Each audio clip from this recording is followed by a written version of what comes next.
아이고, 우리 옆집 김 과장님도 퇴직하신 뒤부터는 어쩌면 좋으냐 한숨만 늘었다더라. 사실 은퇴라는 게 참 묘해요. 현직에 있을 땐 늘 나중에를 외치면서도 막상 그 나중이 되어버리면 우린 너무 갑작스러운 변화를 맞이하게 되잖아요. 그래서 어떤 분들은 직장을 퇴직하고도 꽤 오랫동안 내가 뭘 해야 하지? 하고 우왕좌왕하기 일쑤죠.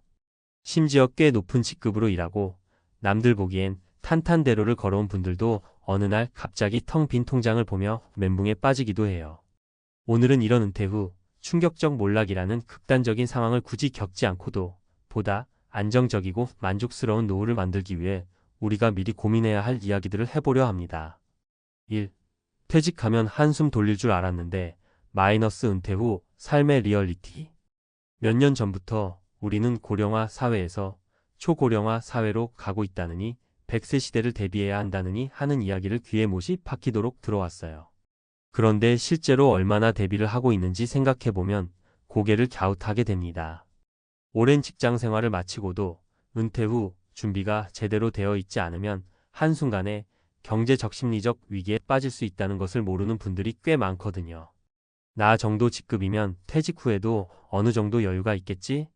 40년 동안 모은 돈이면 그래도 좀 넉넉하지 않을까? 나 정도면 연금도 꽤 나오겠지? 이런 기대감은 실제 생활비와 은퇴 후 들어오는 수입의 차이를 체감하는 순간 산산조각 날 수 있습니다. 매달 들어오던 월급이 사라지는 순간 현실은 생각보다 훨씬 팍팍하게 다가오니까요. 은퇴 후의 삶은 단지 일자리의 문제만이 아니라 인간관계, 건강, 여가활동, 그리고 무엇보다도 경제력의 문제가 함께 복합적으로 작용합니다. 오랜 세월 꿈꿔온 편안한 노후가 순식간에 너무나 먼 이야기가 되어버릴 수도 있어요. 오늘은 실제로 퇴직 후 예상치 못하게 곤란을 겪고 있는 사례 3가지를 들어서 우리가 미리 어떤 부분들을 점검해 봐야 하는지 함께 이야기해 볼까 합니다. 2. 은퇴 후 충격적 몰락을 보여주는 3가지 사례. 2-1. 잘 나가던 은행 지점장이 퇴직한 뒤 월급보다 큰 지출에 허덕이다. A씨는 은행 지점장까지 올라가며 40년 가까이 한 직장에서 일해왔어요.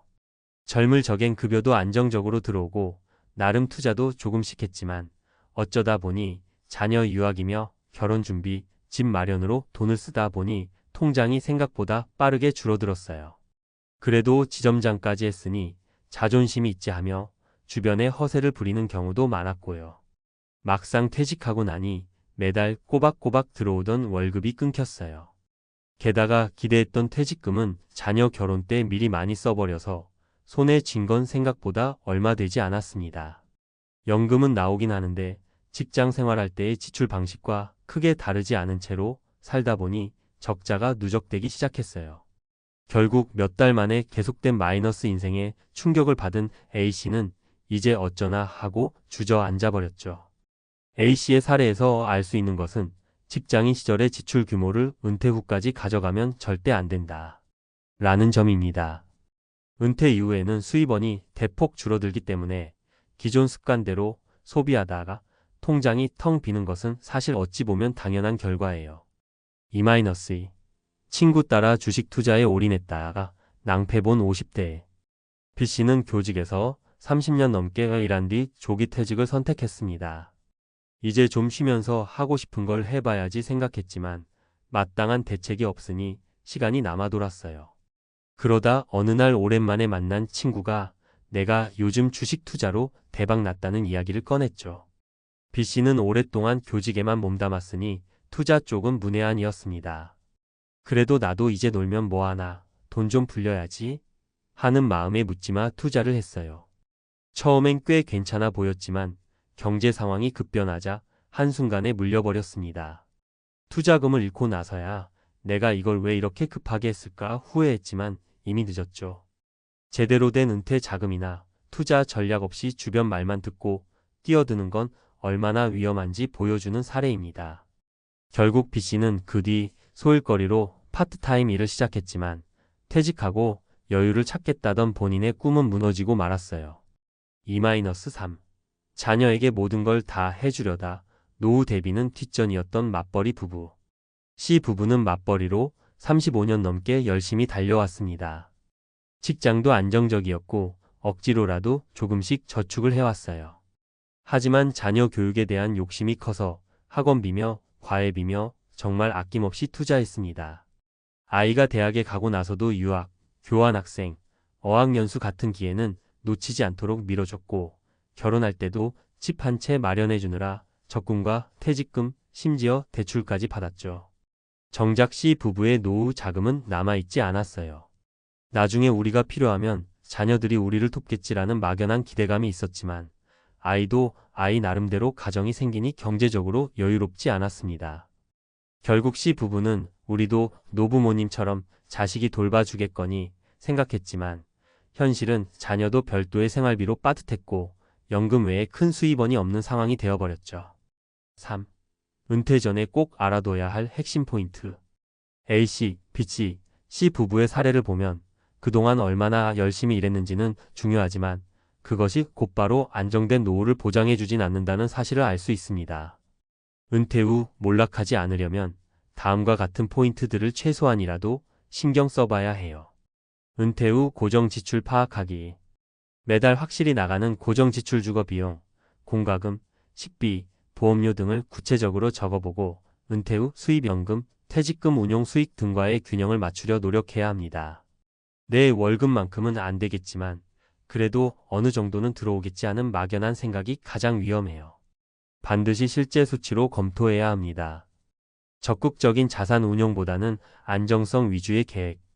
은퇴를 앞두고 혹은 퇴직 직후에 단숨에 대박을 노리고 무리한 투자를 하는 사례가 많은데 수입이 줄어든 상황에서 이르면 치명적입니다.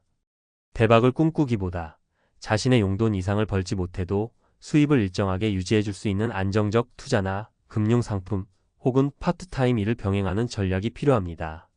주거, 의료, 여가 등의 실제 비용 고려. 나이가 들수록 의료비나 주거, 환경에 대한 지출이 늘어날 수밖에 없어요. 젊었을 땐 집이며 차며 미리 다 갚아놓으면 된다고 생각하지만 막상 수리비나 생활 유지 비용이 계속 드는 건 예사실이 아닙니다. 여가를 즐기고 여행도 다니고 싶어라는 계획이 있다면 그 비용 역시 구체적으로 계산해놔야 노후가 훨씬 알차고 풍요로워집니다. 가족에게 전부 의지하기보다는 독립적 재정 마련. 자녀에게 모든 걸 해주고 또 자녀에게 모든 걸 기대하는 태도는 위험합니다. 자녀가 효성이 지극하다 해도 그들 또한 본인 가정을 꾸리면서 여력이 없을 수 있으니까요. 미리 충분히 소통해서 부모로서 해줄 수 있는 범위와 한계를 자녀에게도 이해시켜야 모두가 편해집니다. 4. 어떻게 대비하면 좋을까? 그래, 그러면 난 지금부터 뭘 어떻게 해야 하는 거야? 하고 막막해 하실 분들도 있을 거예요. 물론 사람마다 상황이 다르지만 그래도 공통적으로 적용해 볼 수 있는 방향이 있습니다. 은퇴 계획서 작성하기. 은퇴 후 예상 수입과 지출을 엑셀로 간단히 정리해 보세요. 여기에 연금, 국민연금, 퇴직연금 등 수령액, 보험, 임대수익, 용돈벌이를 위한 아르바이트 등 수입원을 나열합니다. 지출은 월세, 관리비, 식비, 교통비, 의료비, 보험료 등 고정 지출부터 적은 뒤 여가, 취미, 여행 같은 변동 지출을 추가합니다. 거기에 더해 혹시 모를 비상금도 감안해야 해요. 이 계획서를 통해 지금처럼 돈을 쓰면 안 되겠군 혹은 조금 더 저축해야겠다 같은 결론을 얻을 수 있습니다. 자산 관리의 전문가 조언 받기. 무턱대고 친구나 지인의 말만 믿기보다는 재무 설계사나 공인회계사, 변호사 등 전문가에게 도움을 구하는 것도 좋습니다. 재무 전문가들은 은퇴 시점이나 나이대별로 맞춤형 플랜을 제안해 줄 수 있으니 필요한 만큼은 충분히 이용해 볼 만해요. 작은 일이라도 할 수 있는 부업 취미를 찾기. 은퇴 후 완전히 놀며 지내기보다는 소일거리라도 찾아보는 게 좋습니다. 경제적 이득도 있지만 무엇보다도 일하는 보람, 사회적 관계 유지 등 정신 건강에도 큰 도움이 됩니다. 요즘은 온라인 시대라 어떤 취미나 전공 지식을 살려서 작은 강의나 컨설팅을 하기도 좋잖아요. 꼭 많은 돈이 아니어도 꾸준히 용돈을 벌 수 있는 창구를 만들어두면 심리적 안정감이 훨씬 커집니다. 라이프 스타일 다운사이징. 은퇴 후에도 명예나 체면을 지키기 위해 과도하게 소비하는 분들이 있어요. 하지만 현실은 수입이 확 줄어든 상태잖아요. 집이나 차 등 유지 비용이 큰 자산을 축소하거나 소비 패턴을 좀 더 간소화하는 다운사이징이 필요합니다. 이는 당장 쓰는 돈을 줄이면서도 삶의 질을 너무 떨어뜨리지 않을 대안을 찾는 과정이에요. 5. 마무리하며 내가 뭘 위해 살아왔나라는 후회가 없도록. 우리 주변에 보면 능력 있고 성실하게 일해온 분들이 은퇴 후 한순간에 무너지는 경우가 생각보다 많습니다. 이건 절대 게을러서가 아니에요. 은퇴가 무엇인지, 은퇴 후 나는 어떻게 살아가야 할지를 미리 고민해 본 적이 거의 없었기 때문이죠. 한창 일할 땐 정신없이 매일매일 버티고 가정 꾸리고 자녀 뒷바라지 하느라 바빴으니까요. 그렇지만 이제는 시대가 바뀌었습니다. 남들처럼 평범하게 일하며 살다가 60세쯤 은퇴한다 해도 그 뒤로도 2030년 이상 살아가야 할 수도 있는 시대예요. 그 오랜 시간을 아무 계획 없이 맞이한다면 자칫 내년, 내후년에 찾아올지 모를 불안과 공포를 지금부터 쌓는 셈이 될 수도 있죠. 은퇴가 다가오는 시점부터라도 미리 준비를 시작한다면 내가 원하는 노후의 모습, 예를 들면 반려동물과 함께 시골에서 여유롭게 사는 삶, 혹은 작은 가게나 온라인 사업을 하며 평일에도 취미를 즐길 수 있는 삶을 조금은 더 구체적으로 그려볼 수 있게 돼요. 당장 모든 걸 이룰 순 없어도 가고자 하는 방향이 있다는 건 큰 차이를 만들어냅니다. A씨처럼 그래도 내가 어느 정도 살았으니 문제 없겠지 하다가 낭패 보지 않도록, 또 B씨처럼 너무 급하게 대박을 노리지 않고 C 부부처럼 자식에게 전부 의지하지 않도록 지금부터라도 하나씩 점검해 보자고요. 우리가 평생 쌓아온 성실함과 노력을 헛되이 날려버리지 않으려면 결국 답은 은퇴를 인생의 새 출발점으로 삼는 적극적 준비라는 것을 기억해야 합니다. 적어도 40년 일했는데 왜 남은 게 없지? 하는 자괴감으로부터 나 자신을 지키기 위해서는 오늘부터라도 우리의 통장, 지출 습관, 미래 설계도를 꼼꼼히 살펴볼 필요가 있습니다. 남들이 보기엔 늦었다고 생각되는 나이여도 괜찮아요. 조금 늦더라도 내 인생의 주도권을 지금 이 순간부터 잡겠다는 마음이 제일 중요하니까요.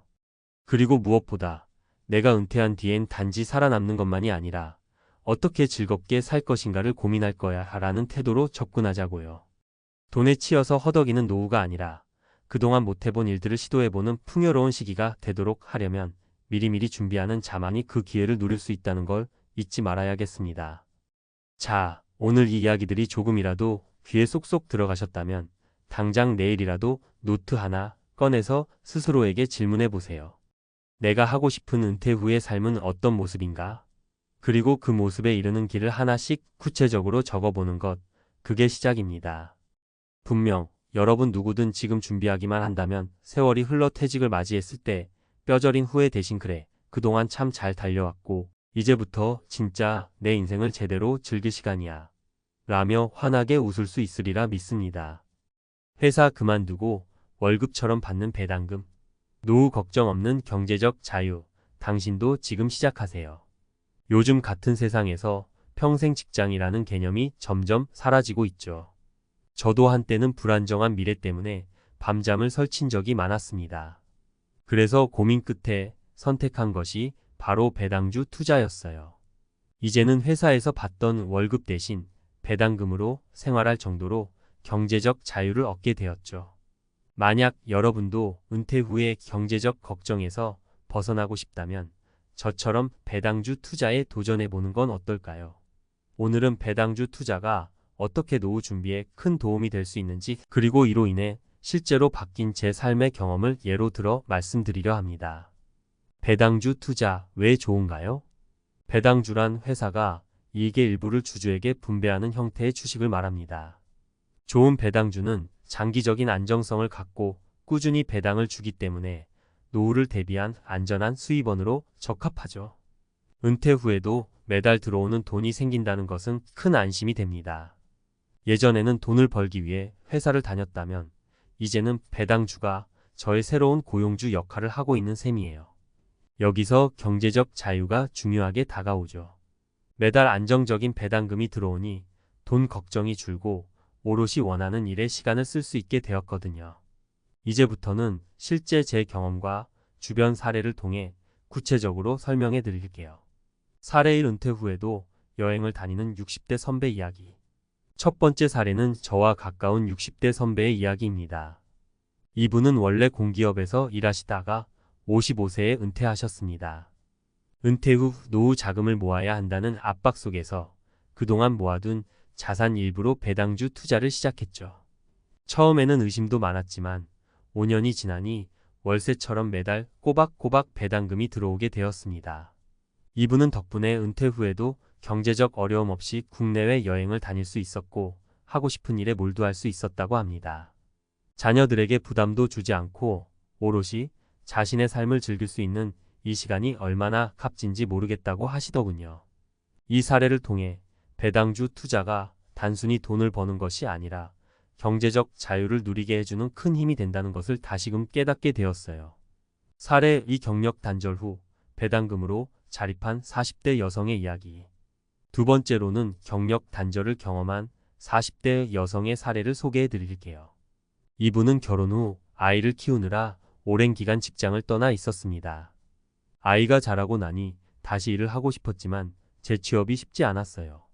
그러던 중 배당주에 대한 책을 읽고 자신만의 경제적 자립을 위한 수단으로 배당주 투자를 시작했죠. 처음에는 작은 돈으로 시작했지만 매달 적립식으로 투자하다 보니 시간이 지나면서 배당금도 점점 늘었습니다. 현재는 배당금으로 생활비의 절반 이상을 충당할 정도로 여유가 생겼다고 합니다. 이 사례를 통해 알 수 있듯이 배당주는 꼭 많은 돈이 있어요. 시작할 수 있는 것이 아니라는 걸 알 수 있습니다. 꾸준히 투자하고 기다리기만 해도 그 결과가 나중에 자신을 지탱해주는 힘이 될 수 있죠. 사례 3 은퇴 후에도 마음 편히 생활하는 50대 가장 이야기. 마지막으로 소개할 분은 평생 일만 해온 50대 가장의 사례입니다. 이분은 본인의 노후를 위해 40대 초반부터 배당주 투자에 집중했습니다. 자녀들의 교육비와 생활비를 감당해야 했지만 일부는 배당주에 꾸준히 투자하셨죠. 이렇게 10여 년을 투자한 결과 이제는 은퇴를 앞두고도 배당금 덕분에 크게 걱정하지 않게 되었다고 합니다. 회사 생활에서 벗어나도 생활비 걱정이 없다는 것이 마음의 여유를 가져다 준다고 해요. 특히 경제적 안정감 덕분에 은퇴 후의 인생을 설계할 때 더 많은 선택권을 가질 수 있게 된 것이 좋다고 하셨습니다. 이 사례는 배당주 투자가 안정적인 노후를 위해 얼마나 큰 역할을 할 수 있는지를 잘 보여줍니다. 일에서 벗어나 더 자유롭고 여유롭게 삶을 즐길 수 있는 기회를 만들어주는 것, 이것이 바로 배당주의 힘이죠. 배당주 투자 어떻게 시작할까요? 배당주 투자가 처음이라 어려울 수 있지만 몇 가지 기본 원칙만 알면 누구나 시작할 수 있습니다. 먼저 배당이 안정적이고 꾸준히 성장하는 기업을 선택하는 것이 중요합니다. 그리고 한꺼번에 큰 돈을 투자하기보다 매달 일정 금액을 적립식으로 투자하면 시장 변동에 큰 영향을 받지 않으면서도 꾸준히 수익을 얻을 수 있습니다. 또한 배당 수익률만 쫓기보다 기업의 장기적인 성장 가능성도 중요하게 보아야 합니다. 배당이 높아도 지속 가능하지 않다면 안정적인 수입원이 되기 어려울 수 있거든요. 결론. 여기까지 읽고 나니 배당주 투자가 얼마나 강력한 도구인지 느껴지시나요? 한 달에 한 번 꼬박꼬박 들어오는 배당금이 마치 월급처럼 느껴질 수 있어요. 저도 배당주 투자를 통해 직장 생활에서 벗어나 경제적 자유를 경험하게 되었고 제 삶의 질이 눈에 띄게 바뀌었습니다. 이제는 걱정 없이 원하는 일에 집중할 수 있고 마음껏 시간을 쓸 수 있는 인생을 살고 있습니다. 혹시나 은퇴 후가 막연하고 경제적 걱정이 크다면 저처럼 배당주 투자를 시작해보세요. 경제적 자유는 누구나 가질 수 있는 권리이며 지금부터라도 차근차근 준비하면 여러분도 행복한 노후를 맞이할 수 있을 것입니다. 전문가 칼럼 배당주 투자로 월급처럼 받는 경제적 자유 어떻게 시작할 수 있을까? 이제 배당주 투자가 얼마나 노후 준비에 강력한 무기가 될 수 있는지 그 가능성에 대해 이야기했습니다. 그렇다면 실제로 배당주 투자를 어떻게 시작하고 관리하면 좋을지 전문가 칼럼 형식으로 좀 더 깊이 있는 조언을 드리고자 합니다. 배당주 투자에 관심이 있는 분들이라면 누구나 이해하기 쉽도록 이야기해 보겠습니다. 배당주 투자 어떻게 시작해야 할까? 먼저 배당주를 고를 때는 배당률만 쫓기보다는 배당의 안정성과 지속 가능성을 봐야 합니다. 많은 초보 투자자들이 배당 수익률이 높은 주식에 매달리기 쉬운데 높은 배당률이 곧 좋은 투자라는 의미는 아닙니다. 배당률이 일시적으로 높은 경우 회사의 재무 상태가 불안정할 수 있기 때문에 위험이 클 수 있습니다. 그러므로 투자 시에는 먼저 기업의 재무 상태와 배당 정책을 철저히 분석하는 것이 중요합니다. 간단히 말해 꾸준히 배당을 지급해온 기업은 안정성과 지속 가능성을 가지고 있다는 신호로 볼 수 있습니다. 예를 들어 5년, 10년 동안 배당을 꾸준히 지급하거나 매년 배당금을 늘려온 기업이라면 신뢰할 만한 배당주로 볼 수 있습니다. 예산 설정과 투자 전략. 배당주 투자에서 중요한 점은 적립식 투자입니다. 많은 분들이 한꺼번에 큰 돈을 투자하려고 하시는데 이는 큰 부담이 될 수 있습니다. 오히려 매달 적립식으로 소액을 투자하는 것이 장기적으로 유리합니다. 매달 일정 금액을 투자하는 방법은 평균 매입 단가를 낮출 수 있어 주가가 오르든 내리든 장기적으로는 안정적인 수익을 낼 수 있습니다. 또한 투자 예산을 설정할 때에는 본인의 재정 상황에 맞춰야 합니다. 생활비나 필수 지출을 줄여가며 투자하는 것은 바람직하지 않습니다. 처음에는 무리하지 않고 작은 금액으로 시작해 배당주 투자에 점점 익숙해진 후에 투자 금액을 늘려가는 것이 현명한 전략입니다. 배당주 포트폴리오 구성 방법. 배당주 투자의 또 다른 핵심은 다양한 기업에 분산 투자하는 것입니다. 특정 산업에만 집중하기보다는 다양한 산업에서 배당을 꾸준히 주는 기업들을 선정하는 것이 안전합니다. 예를 들어 금융, 통신, 에너지, 소비재 등 다양한 산업군의 배당주를 고르면 한 가지 산업의 불황이 포트폴리오 전체에 영향을 미치는 것을 막을 수 있습니다. 이러한 분산 투자는 배당주 투자의 안정성을 높여주는 방법입니다. 단, 무작정 여러 기업에 투자하기보다는 각 기업의 배당 이력과 성장성을 고려해 균형 있는 포트폴리오를 구성해야 합니다. 다양한 분야에 투자하되 기업의 질적 가치와 성장성을 충분히 검토하는 것이 필요합니다. 배당금 재투자, 복리 효과를 누리는 방법. 배당주 투자를 통한 경제적 자유를 꿈꾸신다면 배당금을 재투자하는 방법을 고려해 보세요. 배당금은 그냥 소득으로 활용할 수도 있지만 이를 다시 배당주에 투자해 복리 효과를 누리면 시간이 지날수록 자산이 가파르게 늘어날 수 있습니다. 예를 들어 매년 받는 배당금을 꾸준히 재투자하면 다음 해에는 투자 원금이 늘어나므로 배당금 또한 증가하는 효과를 얻게 됩니다. 이렇게 배당금을 꾸준히 재투자하는 방법은 장기적으로 더 큰 수익을 가져다 줍니다. 시간이 지남에 따라 복리의 효과가 극대화되면서 배당주 투자만으로도 안정적인 소득원을 만들 수 있습니다. 특히 젊은 나이에 시작한다면 복리의 효과를 더욱 크게 누릴 수 있으니 배당금 재투자는 장기적인 경제적 자유를 이루는 중요한 전략이 될 수 있습니다. 세 가지 실전 사례를 통해 알아보는 배당주 투자의 효과. 지금까지 배당주 투자 전략에 대해 말씀드렸다면 이제 실전에서 배당주 투자로 경제적 자유를 얻은 세 가지 사례를 통해 다시 한번 확신을 드려보겠습니다. 첫 번째 사례 은퇴자 김 씨의 안정적인 배당 생활. 김 씨는 55세에 은퇴 후 배당주 투자에 집중했습니다. 퇴직금의 일부를 배당주에 분산 투자하여 매달 배당금을 월급처럼 받고 있습니다. 은퇴 후에도 생활비 걱정 없이 원하는 여행을 다니고 취미 활동에도 자유롭게 시간을 쓸 수 있게 되었다고 합니다. 김 씨의 경우 배당주를 통해 은퇴 후에도 경제적 걱정 없이 살아갈 수 있다는 것을 증명해주는 좋은 사례입니다. 두 번째 사례 40대 경력 단절 주부 배당금으로 경제적 자립. 경력 단절을 겪은 40대 주부 이 씨는 재취업이 어려워지면서 배당주 투자를 시작했습니다. 처음에는 적은 금액이었지만 매달 적립식으로 투자하면서 자산이 점차 늘어났습니다. 이제는 배당금만으로도 생활비의 절반을 충당할 수 있을 정도로 경제적 자립을 이루게 되었죠. 이 사례는 배당주 투자가 경력 단절 이후의 경제적 대안이 될 수 있음을 보여줍니다. 세 번째 사례 직장인 박 씨의 노후 대비 전략. 박 씨는 매달 월급의 일부를 배당주에 투자하면서 은퇴 후를 대비하고 있습니다. 현재는 직장 생활을 하면서도 매달 소소한 배당금을 받고 있으며 장기적으로 이 배당금이 노후 자금으로 활용될 것을 기대하고 있습니다. 박 씨는 은퇴 후에도 안정적인 배당금을 통해 생활할 수 있다는 확신을 가지고 있으며 이는 많은 직장인들에게 배당주 투자가 미래의 경제적 안전망이 될 수 있음을 시사하는 사례입니다. 배당주 투자의 장점과 유의할 점. 배당주 투자는 노후 준비에 있어 큰 장점이 있습니다. 그러나 무조건적인 수익을 기대하기보다는 현실적인 기대를 가지고 장기적인 안목으로 접근해야 합니다. 높은 배당률에만 집중하면 오히려 위험이 클 수 있기 때문에 안정적인 배당을 주는 기업을 선택하는 것이 중요합니다. 또한 배당주 투자는 경기 변동에 따라 주가가 변동할 수 있다는 점을 염두에 두어야 합니다. 주가가 떨어지더라도 배당이 유지되면 수익을 꾸준히 얻을 수 있겠지만 주식 가치가 떨어지면 전체 포트폴리오에 영향을 줄 수 있습니다.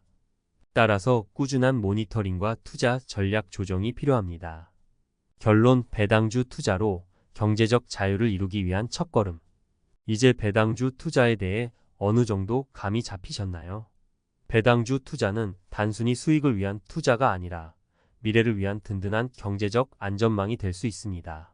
경제적 자유를 위해 시작하는 배당주 투자는 매달 들어오는 배당금으로 더 이상 직장에 얽매이지 않아도 되는 삶을 꿈꾸게 해줍니다.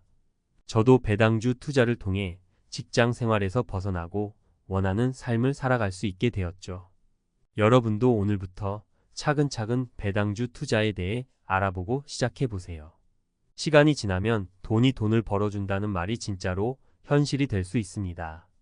꾸준히 투자하고 기다리면 어느 순간 여러분의 삶에도 배당금이 월급처럼 들어오는 날이 올 것입니다. 노후 걱정 없는 경제적 자유를 위해 지금 배당주 투자의 첫걸음을 내디뎌 보세요. 정말 솔직히 말씀드리자면요. 현직 시절엔 제 월급이 2천만 원이 넘었어요. 상여금까지 합치면 3억 넘긴 애도 있었죠. 남들은 부럽다 했지만 지금 은퇴하고 보니 허무해요. 얼마 전 서울에서 만난 전직 대기업 임원 박 선배가 제게 들려준 이야기입니다. 현역 시절 잘 나가던 임원도 결국 같은 질문을 하게 됩니다. 노후가 과연 안전할까? 오늘은 이 현실적인 고민을 함께 풀어보려 합니다. 많은 분들이 대기업 임원급이면 은퇴 이후에도 돈 걱정 없는 삶을 살 거라 상상합니다. 하지만 실제는 훨씬 복잡합니다. 나름대로 모아둔 돈도 금방 줄어들고 연금도 생각보다 넉넉하지 않은 경우가 많아요. 박 선배는 올해 63세입니다. 서울에 아파트 한 채가 있고 퇴직금으로 7억 정도 받았습니다. 국민연금은 월 120만 원 정도가 나옵니다. 퇴직연금은 한 달에 250만 원 정도 추가로 나오죠. 합치면 월 370만 원 남짓이 연금 생활비입니다. 이 정도면 나쁘지 않다고 생각할 수 있지만 서울의 생활비는 생각보다 큽니다. 박 선배는 이렇게 말했습니다. 매달 고정으로 나가는 게 많아. 건강보험료, 관리비, 자동차 유지비, 부모님 병원비 지원까지 하면 한 달에 300만 원이 그냥 사라져. 외식도 여행도 못하고. 첫 번째 사례. 부산에 내려간 임원 출신 김 씨의 사례도 들어봤습니다. 김 씨는 58세에 명예퇴직을 했습니다. 퇴직금으로 5억 정도를 받고 수도권 집을 팔아 부산에 3억짜리 아파트를 매입하고 나머지를 저축했습니다. 문제는 저축 이자가 너무 낮았다는 겁니다. 한 달에 40만 원 정도 이자가 나왔는데 생활비가 250만 원 정도 들다 보니 매달 적자가 났어요. 결국 62세부터는 경비원 일자리를 구해 매달 180만 원을 벌면서 겨우 생활비를 맞춥니다. 김 씨가 한 말이 인상적이었어요. 사람들이 임원이면 평생 편할 줄 알아. 근데 나도 월급 끊기니까 똑같이 불안해지더라. 두 번째 사례. 또 다른 경우 60대 초반에 IT 대기업 부장으로 은퇴한 이 선배는 퇴직금 4억과 개인연금이 조금 있었지만 자녀 교육비가 문제였습니다. 대학원까지 보내느라 1억 넘게 나갔고 결혼할 때 전세 자금도 1억 넘게 지원했습니다. 결국 노후 자금으로 남은 게 2억이 채 안 되었어요. 국민연금은 월 110만 원 정도. 이 선배는 지금 아르바이트를 하고 있습니다. 주차 안내하는 거 편하진 않지만 규칙적으로 움직이고 사람도 만나니 나쁘진 않아. 다만 애초에 내가 너무 낭비했어. 스스로 반성하더군요. 은퇴 직전엔 외제차 리스비가 100만 원 넘게 나갔고 회식이나 골프 비용도 큰 부담이었는데 당시엔 이 정도는 써야지라는 생각이었답니다. 세 번째 사례. 마지막으로 이야기할 분은 서울에서 만난 여성 임원 출신 분입니다. 57세에 퇴직해 서울 아파트를 처분하고 경기도 외곽 전원주택으로 이사했습니다. 퇴직금과 아파트 매각 대금을 합쳐 약 12억이 있었습니다. 절반은 안전하게 예금, 절반은 배당주 중심으로 투자했죠. 국민연금은 월 100만 원 남짓, 퇴직연금은 200만 원 정도. 이분은 비교적 잘 준비된 편이었지만 물가 상승이 큰 부담이었습니다. 전원 생활도 생각보다 비용이 많이 들었습니다. 정원 관리도 사람 쓰면 한 달에 30만 원 넘어요. 겨울엔 난방비가 50만 원 넘게 나가고. 그분의 조언이 인상적이었습니다. 내가 대기업 임원이라서 뭐가 달라질 거라 생각했는데 결국 은퇴 후엔 소비를 줄이는 게 제일 중요하더라고요. 이 세 가지 이야기를 들으면서 느꼈습니다. 우리가 흔히 생각하는 대기업 임원의 노후도 결코 안전지대가 아닙니다. 연봉이 아무리 높았어도 퇴직 후 고정 수입은 확 줄고 생활비와 물가 상승은 계속 부담됩니다. 그리고 은퇴 직전까지의 소비 습관이 정말 중요합니다. 많은 임원들이 체면 때문에 외제차를 타고 비싼 골프 멤버십을 유지하다가 막상 퇴직하면 허둥지둥 지출을 줄입니다. 소비 습관을 갑자기 바꾸는 건 정말 어렵거든요. 또 하나 자녀 문제도 큽니다. 임원 연봉으로 자녀 유학, 대학원, 결혼 자금까지 넉넉히 지원했지만 정작 본인 노후 자금이 부족해지는 사례가 너무 많아요. 박 선배의 말이 계속 생각납니다. 나는 은퇴할 때 퇴직금 7억이면 평생 넉넉할 줄 알았어. 근데 이자율이 이래서 뭐가 남냐. 매달 깎아 먹으니까 불안해서 못 써. 그래서 전문가들은 이야기합니다. 퇴직 전부터 소비 수준을 낮춰야 한다. 연금 외에 안전한 현금 흐름을 만들어야 한다. 자녀 지원은 철저히 계획하고 선을 정해야 한다. 물가 상승률을 이길 수 있는 자산 배분 전략이 필요하다. 저도 이분들 이야기를 들으면서 생각이 달라졌습니다. 임원이라도 은퇴 후엔 같은 국민연금 받으면서 살아요. 퇴직금도 언젠가 바닥이 납니다. 결국 어떻게 줄여 쓰고 어떻게 불릴지가 관건입니다. 혹시 이 글을 읽는 여러분도 나는 대기업 임원도 아닌데 나야 말할 것도 없지 하고 한숨 쉬셨나요? 사실 그렇지 않습니다. 지금부터 준비하면 됩니다. 누구나 소비 습관을 고치고 노후 현금 흐름을 확보하는 건 할 수 있어요. 박 선배가 마지막에 이런 말을 했습니다. 야, 나 솔직히 후회돼. 지금이라도 소비 줄이고 연금만 믿지 말고 뭘 해놨어야 했어. 젊은 사람들이 이 얘기 좀 들었으면 좋겠어. 오늘 이 이야기 조금 현실적이라 무서울 수도 있죠. 하지만 이런 솔직한 경험담이야말로 우리가 준비할 수 있는 가장 큰 힌트 아닐까요? 늦었다고 생각하는 지금이 가장 빠를 때라는 말, 저는 이제야 그 의미를 알겠습니다. 좋습니다. 아까 이야기한 박 선배나 김 씨, 이 선배, 그리고 전원 생활을 선택한 여성 임원 사례에서 보셨듯이 대기업 임원이라고 해도 은퇴 후의 재정 상황은 생각보다 빠듯해집니다. 왜 이런 일이 생길까요?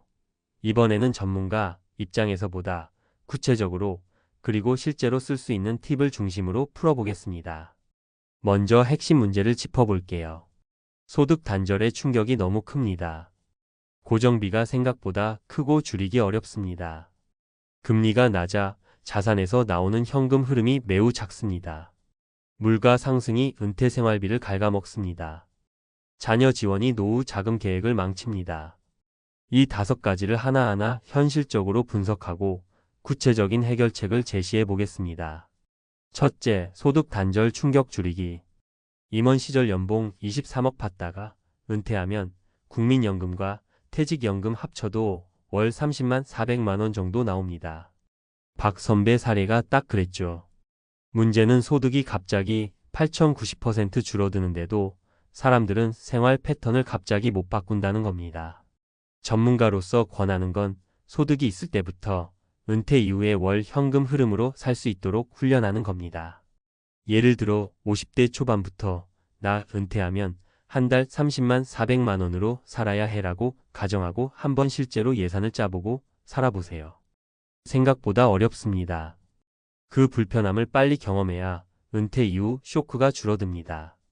팁: 50대부터 매년 한개월 은퇴 시뮬레이션 달을 만들어서 소비를 제한해 보세요. 퇴직금 예상 금액을 적어보고 매달 얼마씩 쓸 수 있는지 나눠보세요. 둘째, 고정비 감축 계획 세우기. 박 선배가 말한 것처럼 매달 고정으로 나가는 비용이 큽니다. 건강보험료, 관리비, 차량 유지비, 각종 구독료, 부모님 지원금 등. 여기서 제일 중요한 건 고정비를 줄이는 건 시간이 걸린다는 사실입니다. 큰 집, 작은 집으로 옮기는 건 준비 기간이 필요합니다. 차를 처분하거나 바꾸는 것도 바로 못합니다. 구독 서비스나 보험료를 정리하는 것도 검토와 시간이 필요합니다. 실전 팁: 1년에 한 번 고정비 점검의 달을 정해 전기세, 관리비, 보험료, 통신비를 줄일 수 있는지 체크하세요. 차를 2대1대로 혹은 경차로 바꿔보세요. 보험료, 세금, 기름값이 확 줄어듭니다. 부모님 지원도 가족회의를 통해 조정하거나 형제 자매와 분담을 상의하세요. 셋째, 자산의 현금 흐름화 전략. 퇴직금 5억, 7억 받아도 이자가 2%면 월 8만 100만 원이 겨우 나옵니다. 4%가 나와도 세후 월 150만 원 정도입니다. 많은 임원들이 잘못하는 게 목돈 안전이라고 생각하는 거예요. 하지만 목돈은 잘못 굴리면 그냥 써버리고 사라집니다. 실전 전략: 2억은 예금, 2억은 배당 주택 권리치 등에서 배당 소득을 꾸준히 받도록 설계해보세요. 금융사 PB가 권하는 고위험 파생상품, 공모주 펀드 같은 건 소득 흐름이 아니라 투기입니다. 노후에 적합하지 않아요. 연금을 받을 수 있는 금융상품 즉시 연금, 공시이율 연금보험 등도 일부 포트폴리오에 섞으세요. 넷째, 물가 상승 방어. 퇴직금 5억이면 되지라고 안심했던 분들이 10년 지나면 깜짝 놀랍니다. 관리비, 전기세, 건강보험료, 식료품 값이 1020%씩 오릅니다. 노후 20년을 산다고 가정하면 20년 후 생활비가 50%는 늘어야 같은 생활 수준을 유지합니다. 실전 팁: 생활비 지출에서 변동비를 최대한 줄여서 고정비 비중을 낮춰두세요. 투자, 포트폴리오의 일부는 물가를 따라갈 수 있는 자산 배당주, 리츠, 물가 연동체 등을 포함하세요. 정기적으로 물가 상승률 반영 예산을 업데이트하세요. 다섯째, 자녀 지원 계획의 명확화. 이 선배 사례처럼 자녀 결혼자금, 전세자금, 유학비용이 노후 자금을 갉아먹는 경우가 정말 많습니다. 부모가 자식에게 지원하고 싶은 마음은 인지상정이지만 계획 없는 지원이 위험합니다. 실전 전략: 자녀와 미리 솔직하게 이야기하세요. 우리 노후 자금은 5억이야. 여유가 없으면 지원 못해. 지원할 금액 상한선을 정해두세요. 얘 결혼자금 5천만 원 한도. 자녀가 성인이 된 후에는 재정 교육을 해주되 무조건 지원하지 않는 원칙을 세우세요. 마지막으로 전문가로서 드리고 싶은 현실적인 권고. 많은 은퇴 준비 강의나 책이 투자 수익률 얘기만 강조하지만 정작 현실적으로 가장 효과적인 건 소비 통제입니다. 소비를 통제하면 필요 자산 규모가 줄어듭니다. 필요 자산이 줄면 투자 리스크를 낮춰도 됩니다. 리스크를 낮추면 심리적 불안이 줄어듭니다. 연봉 3억이던 사람도 은퇴 후엔 월 300만 원으로 살아야 한다.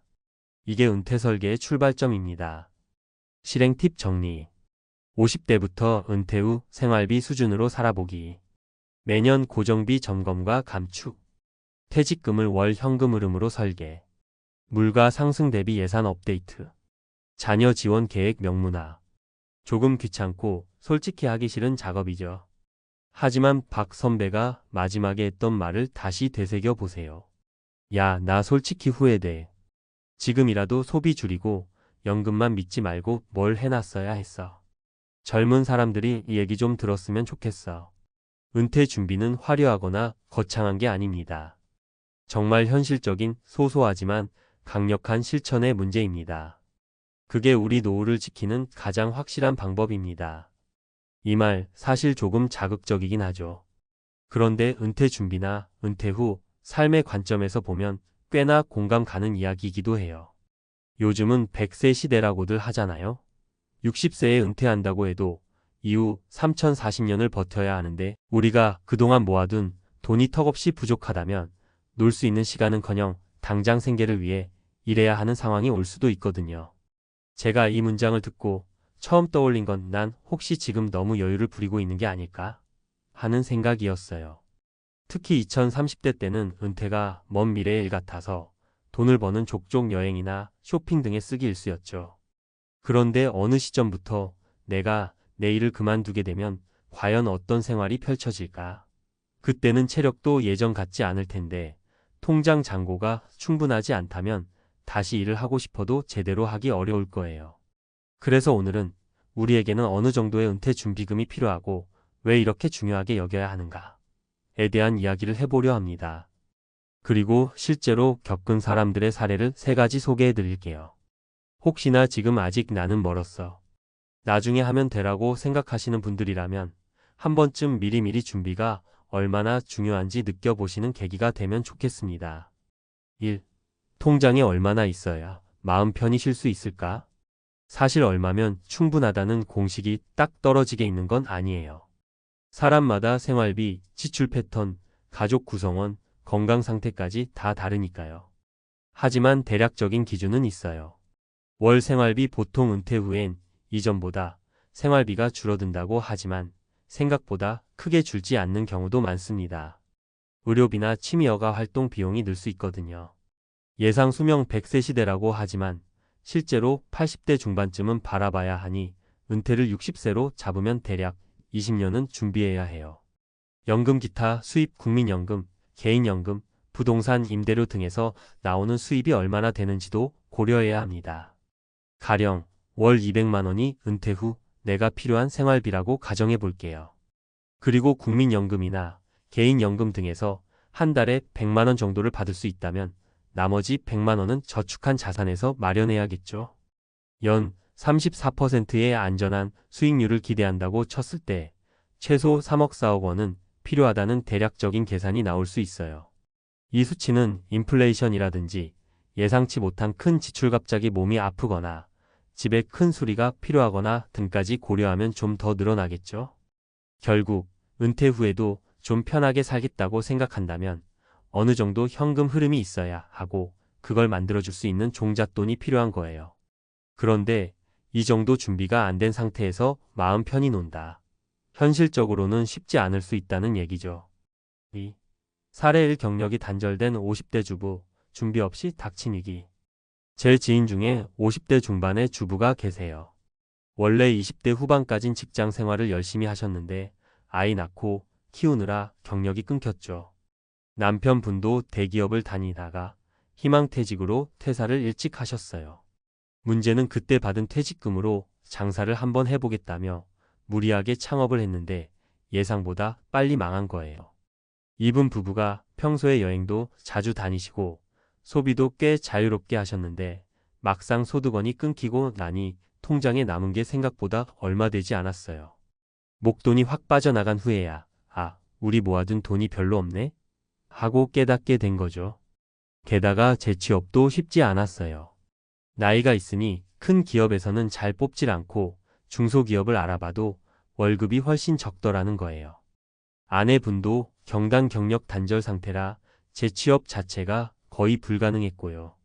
결국 어떻게 하셨냐면 원래 살던 아파트를 팔고 조금 작은 곳으로 이사 가셔서 남은 차액으로 생활비를 충당하시다가 또 막히니 동네에서 간단한 파트타임 일을 하시기 시작했어요.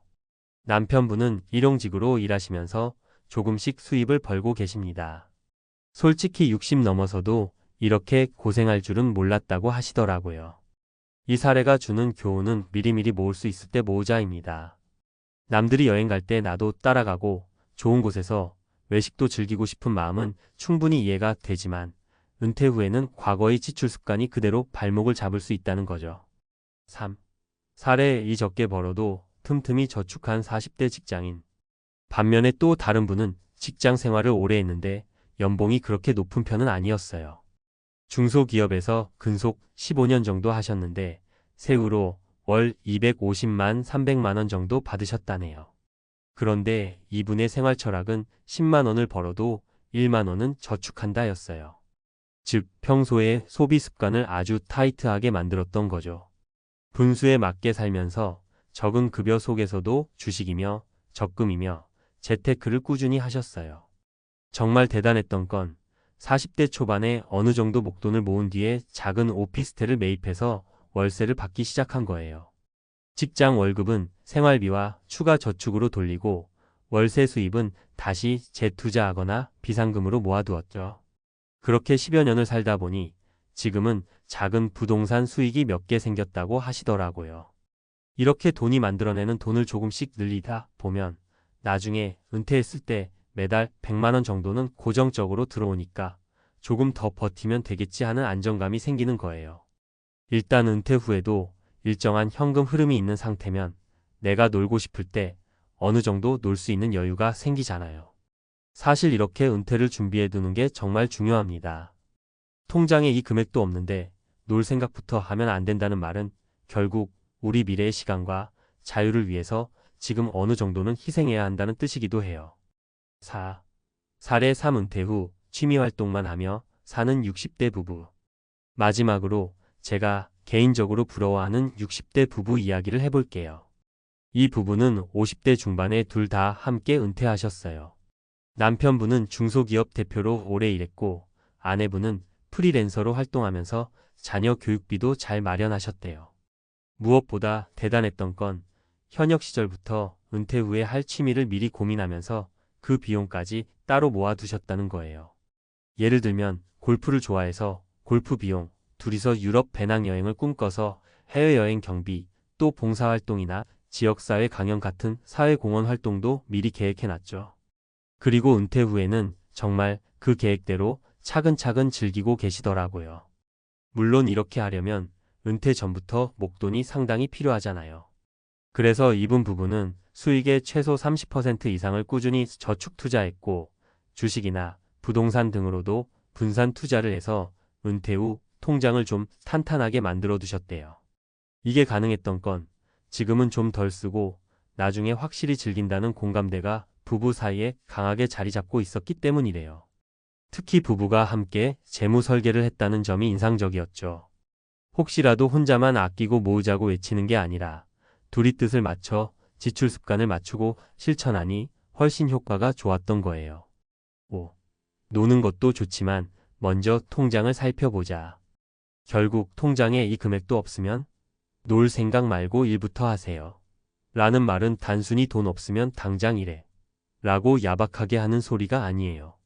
우리가 지금 충분한 준비 없이 마냥 소비하고 휴식만 추구한다면 머지않아 큰 후회를 할 수 있기 때문이죠. 은퇴 후 삶은 생각보다 길고 예상치 못한 지출도 분명히 생기거든요. 그리고 한번 준비가 안 된 상태로 늦게 시작하면 체력도 떨어지고 재취업도 힘들고 여러 면에서 더 어려움이 가중될 수 있어요. 그렇다고 해서 무조건 하루에 14시간씩 일해서 죽도록 모아라 이런 식으로 해석할 필요도 없어요. 중요한 건 지속 가능한 방식으로 미래를 대비하는 자금을 만들어 두는 거예요. 적금, 예금도 좋고 주식도 좋고 부동산도 좋고 요즘엔 ETF나 로보어드바이저 등 투자 수단도 다양해졌죠. 어떤 걸 하든 간에 스스로 공부하고 위험과 수익률을 감안해서 내 노후를 책임질 수 있는 돈을 조금씩 확장해 나가는 게 핵심입니다. 6. 이제라도 시작하면 늦지 않아요. 이 글을 읽고 어휴, 난 이미 50대인데 어떡하지? 혹은 내 월급으론 택도 없어라고 걱정하시는 분들도 계실 거예요. 그렇지만 정말 중요한 건 지금부터라도 시작한다는 겁니다. 가장 나쁜 선택은 이미 늦었으니 그냥 포기하자라고 손을 놓아버리는 거예요. 어떤 방식으로든 내가 받을 수 있는 연금이나 정부 지원 제도를 알아보고 취업이나 재취업 혹은 반은퇴의 방식으로 꾸준히 수입을 만들어내는 방법을 고민해보는 거죠. 아직 젊은 분들이라면 더더욱 미리 준비가 답입니다. 남들은 다 쓰는 것 같고 다 놀러 다니는 것 같아 보여도 사실 속을 들여다보면 우리 주변에도 알뜰하게 미래를 준비하는 분들이 많아요. 지금부터 조금씩 목돈을 모으고 투자에 관심을 갖고 혹은 본인의 재능으로 사이드 잡을 만들어서 추가 수입을 쌓아두는 거죠. 이런 노력이 쌓이면 나중에 정말 큰 힘이 됩니다. 7. 마무리하며.